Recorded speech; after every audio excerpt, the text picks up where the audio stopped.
But the big question is, what are the root causes of gender-based violence?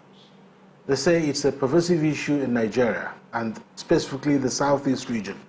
The prevalence is becoming something that people need to wake up and put a stop to. But how do we stop gender-based violence in our families, in our society, and in our country? This is the Eastern Eye. I am Alex Obodo.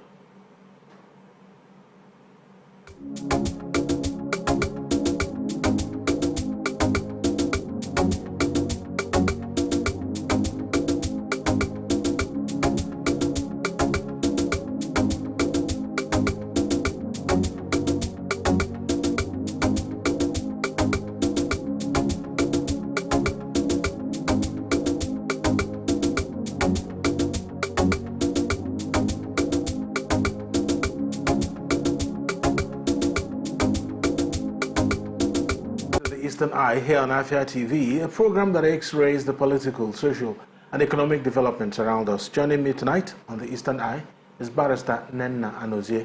She is a legal practitioner and gender rights advocate. She is the coordinator, Wabma Media Development Foundation for Community Mobilization. Tonight, she's joined by Reverend Father Benjamin Achi, Director of Media and Communications, Godfrey Okoye University. He's also the station manager, Go Uni Radio 106.9 FM, the heartbeat of dialogue. Thank you so much for joining us on the Eastern Eye tonight. Thank you so much for having us. Thanks for having us. All right, so quite naturally, I'll start the questions from the lady, Barrister Nnenna Anozie. One will be wondering, what are the common forms of gender-based violence, especially within the traditional Igbo setting? We are talking about gender-based violence. Some people don't even know what it is. In what ways are we going to easily identify them among us? Okay, thank you so much, Alex, and our viewer out there. I would like to start, just like you said, some people, when we talk about this sexual and gender-based violence, you often hear people say, what are they even talking about? We are talking about any harmful practices meted against anybody by reason of the person's gender. It could happen to a man, it could happen to a woman, but it's mostly, women and girls are mostly the vulnerable ones when you talk about issues of sexual and gender-based violence. And it can take the form of physical violence, where you have to hit somebody, beat somebody. It could take the position of emotional violence, where you use abusive words, coercion, threats, intimidation, harassment. It could also take the form of sexual abuse, where you rape people, you rape girls or women, you defile children, sexual harassment in schools, in workplaces, sex for grade, and all of this. These are all what we are looking at today as sexual and gender-based violence. It could even be in form of economic abuse, where women are denied access to inheritance, to good pay, or work pay. I've had cases where a woman got a lecturing job. This one is even someone very close to me. She got a lecturing job and the husband said, no, you can't do that job because you have to be going from Enugu to Abakiliki. I don't want that, so you just have to go and learn sewing.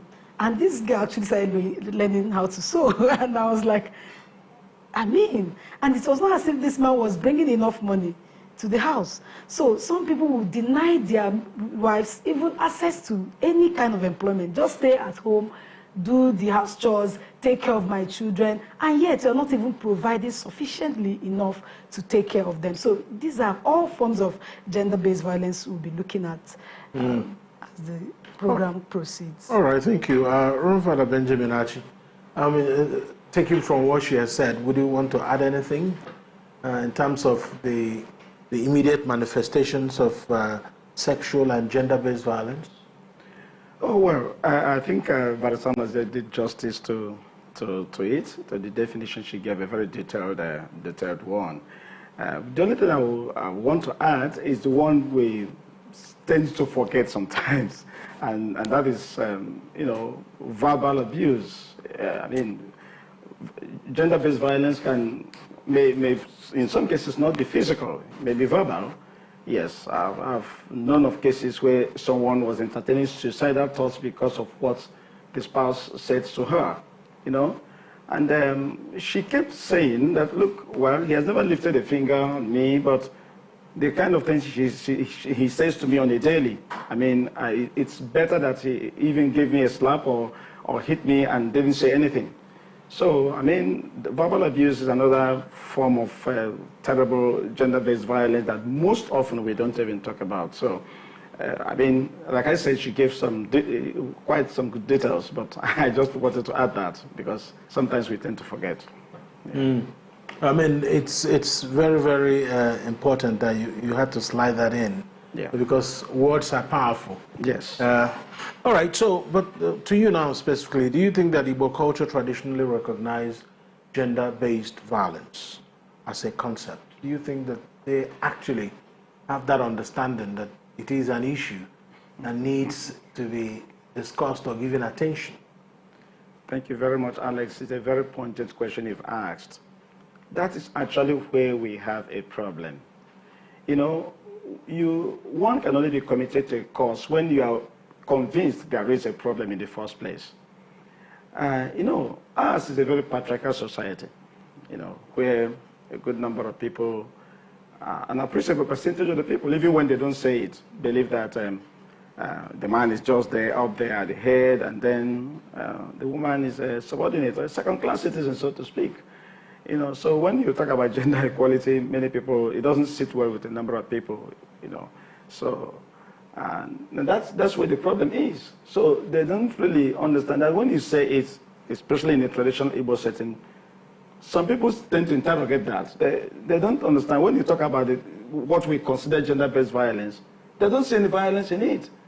They believe that, I once saw a footage, just very recently as yesterday, a young man, and I shared it, those who follow me on social, so I shared it because I couldn't contain it. A young man saying, well, I learned from my father that the woman doesn't have a say in the house.